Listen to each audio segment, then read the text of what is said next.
L'outil le plus puissant qu'utilisent les astronomes n'est ni le télescope, ni l'ordinateur, mais bien leur imagination. Voici comment ils arrivent à rendre plausible le fait que la vie existe ailleurs dans l'univers.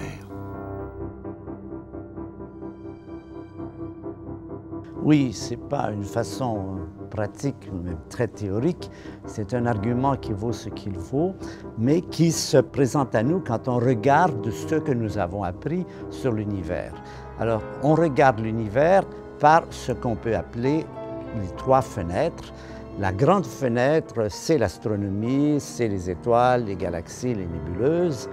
La petite fenêtre, ce sont les atomes, non pas qu'on voit les atomes eux-mêmes, mais qu'on voit leur rayonnement et que l'on puisse reconstituer quels sont les atomes qui existent dans l'univers.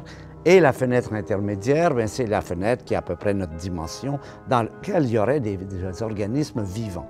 Alors, ce que nous savons de ces trois fenêtres, c'est que la grande fenêtre montre que la façon de la nature, quand je dis nature, mettez les guillemets, la façon de s'organiser, de structurer la réalité à grande échelle est assez homogène. La petite fenêtre, c'est la fenêtre où on voit les atomes et les molécules. Là, on est frappé qu'on retrouve partout les mêmes atomes, les mêmes molécules et les mêmes lois de la nature. Il y a comme une grande uniformité dans le mode de construction de la réalité par la nature dans la grande fenêtre et dans la petite fenêtre. Alors, question, la fenêtre moyenne, elle est encore fermée.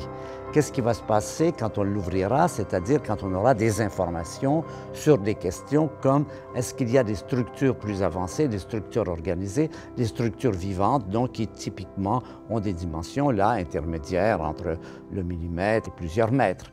Alors, l'argument, on peut l'énoncer comme ceci, c'est que le fait que l'on trouve beaucoup de similarités dans les comportements de l'organisation de la matière dans les grandes fenêtres et dans les petites fenêtres laisse penser, suggérer que le phénomène de la vie soit également un phénomène universel avec des structurations analogues à celles que l'on trouve un peu sur la Terre.